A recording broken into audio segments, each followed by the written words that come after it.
Good afternoon. My name is David Bauer. I'm the mayor of the city of Raytown, Missouri. It is my pleasure to welcome you today. We are here today to honor some truly remarkable people for their extraordinary service. You will hear more about the details soon, but their actions helped avert a tragedy. I'd like to take a moment to recognize a few individuals. Our city administrator, Mahesh Sharma, Alderman Steve Mock, Alderman Pat Ertz, Alderman Jim Azier, Fire Chief Jim Mawhirter, Police Chief Jim Lynch, and of course Congressman Cleaver. On September 29, 2012, at 6828 Vermont, a call came into the Raytown Fire Department. That call came in at 3:21 a.m. in the morning when many of us were asleep. The fire department arrived on site sharply at 3:28, 7 minutes later. And they had a young woman by the name of Lisa out of her house and in the front yard, safe in their arms at 3:38 a.m., not 8 minutes later. Audio's terrible. That's miraculous. If it were not for the heroics of several, it may have been a different ending. The firefighters that I've talked to have made a point out of saying it wasn't just the two of them that made this happen. Our police department were on site first. They had broken the windows out. Kansas City Fire Department was there as well.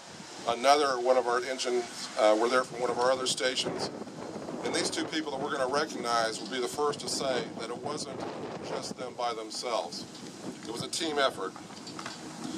I'd like to introduce to you now Minister Bobbie Tate, the mother of Lisa, the victim, and Lisa's daughter, Tanisha, to say a few words.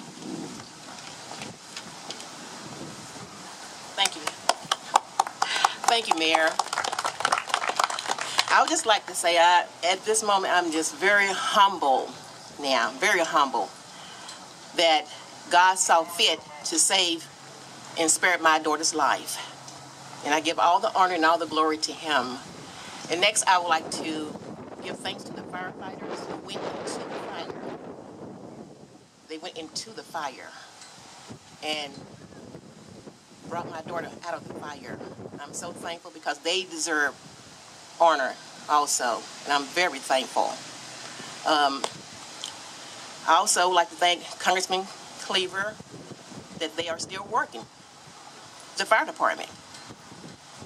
And progress that my daughter is going through right now is going to take time.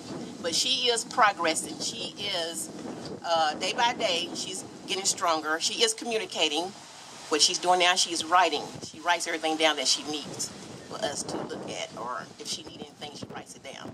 So right now, she is progressing each and every day. And I just thank you. Back to the Mayor. Thank you. Thank you, Tanisha.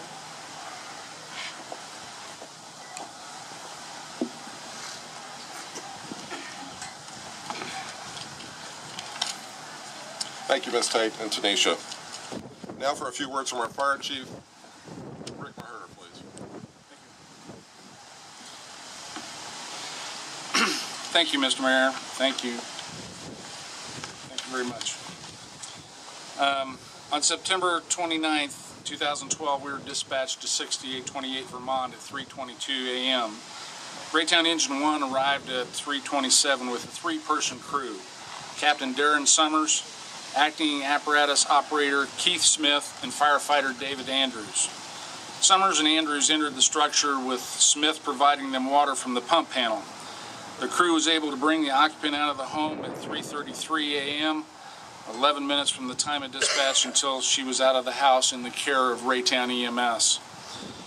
The other side of the story begins on February 14th of this year when I became the first fire chief in the Raytown Fire Protections District to issue layoff notices to 9 members of our district. 30-member crew of line, which almost means a third of our crew was looking at layoffs. These layoffs became necessary due to a decrease in tax revenue by significant declines in our assessed property values. We became aware through the International Association of Firefighters that our circumstances made us eligible made us eligible to apply for a high priority funding grant, which we applied for. The grant is an acronym. SAFER stands for Staffing for Adequate Fire and Emergency Response. We quickly got that underway and to them. On June 22nd of this year, the Fire District received notification from FEMA that we had received $1.2 million of the SAFER award, securing these 9 positions for the next 2 years. 2 of the 3 members of Engine 1 that night, Keith Smith and David Andrews, were included as one of those 9 that were given layoff notices, and were present because this grant funding helped secure their jobs. This grant was secured through the hard work of many people, including the members of the Raytown Fire Protection District, especially International Local 1730, 2nd District Vice President Mark Woolbright, District Field Service Representative Mark Fuller, both with International Firefighters, and especially Congressman Cleaver for all the work he did to ensure that that award was also given to us, as well as Kansas City Fire Department. At this time, I'd like to also mention the names of these people. Captain Darren Summers, been with the department about 17 years. Firefighter EMT Keith Smith was working out a title as a driver. This was his first fire as a driver. And firefighter EMT Andrews is an Army veteran with 2 tours of Iraq.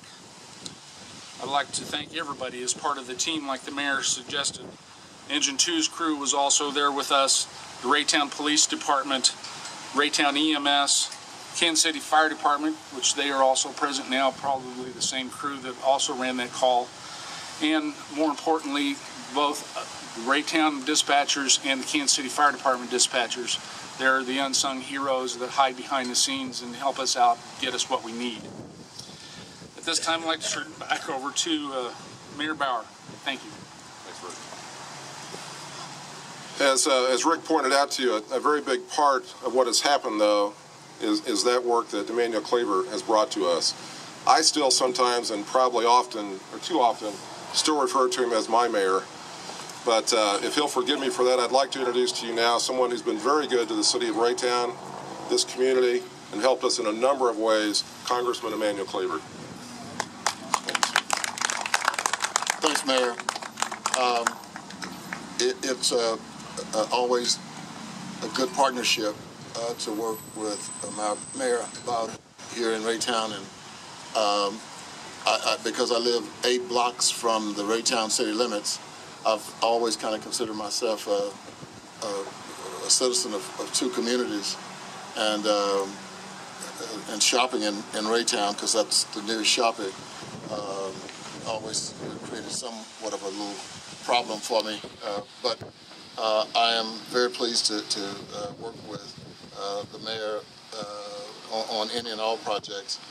And Minister Tate, I can't say in words that would be adequate how pleased I am, and I think everyone is, of the recovery of your daughter, that she was able to survive this terrible fire.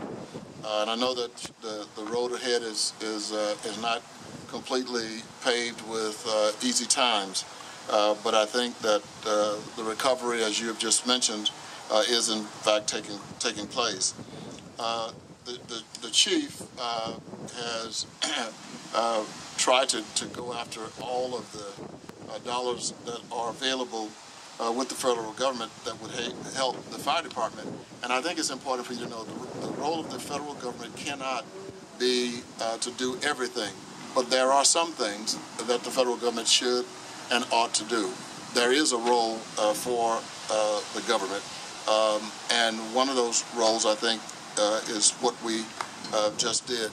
When the Homeland Security staff came out with this acronym SAFER, it meant absolutely nothing to me. In fact, it irritated me, because if you stay in Washington more than 39 seconds, somebody's going to come up with another acronym.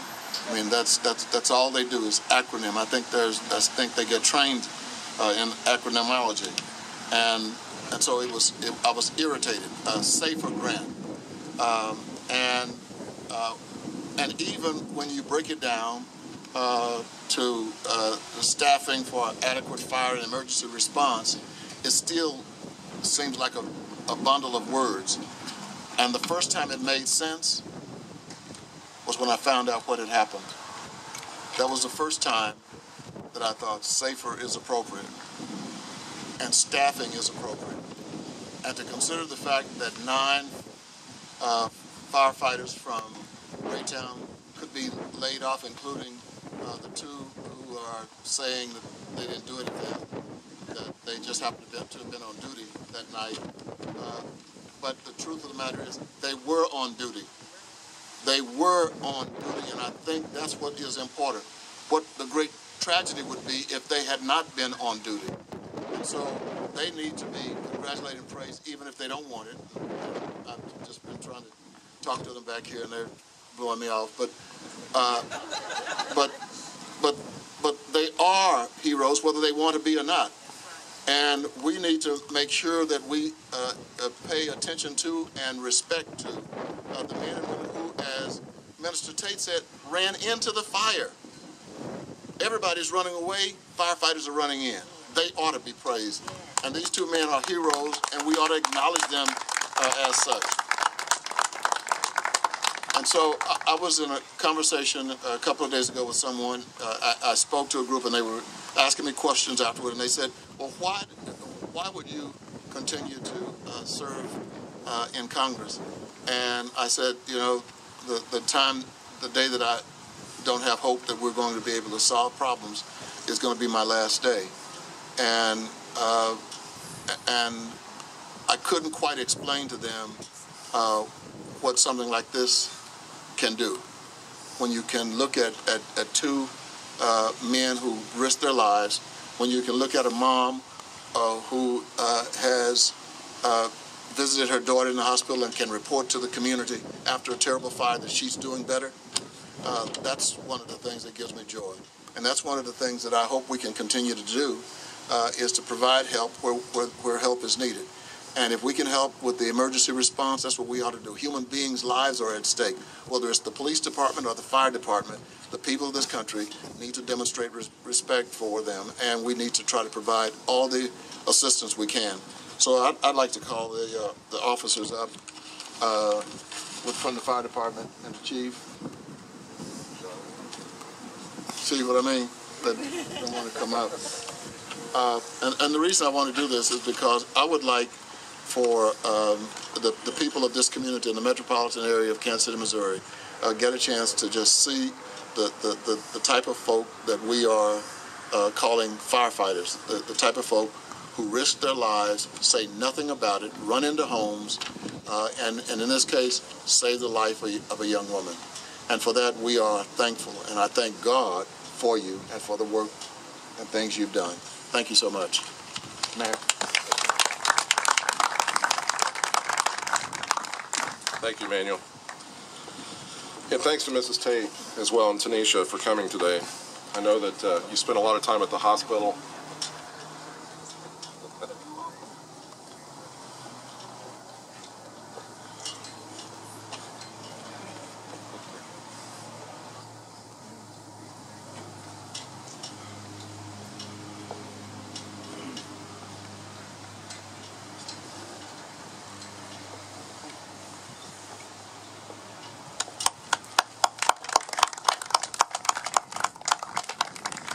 Again, I know that's very difficult, but Ms. Tate, I appreciate it, and Tanisha as well. Certainly, Congressman, for taking the time out of your schedule to come and recognize these people.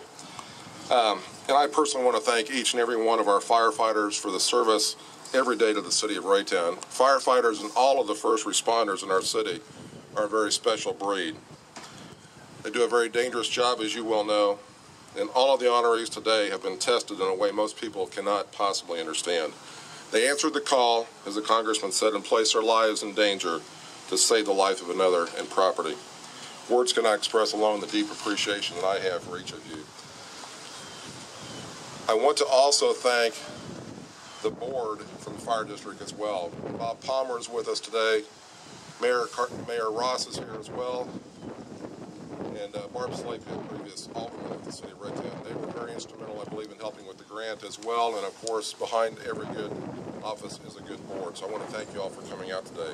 But again, keep all of our first responders in your hearts and your prayers in the days to follow, as well as Lisa. And again, we honor you gentlemen today and all of our first responders. Thank you. Thank you, Mayor. Are there any questions? Are there any questions that you may have for the chief or Congressman Cleaver? Very good. Thank you for coming out.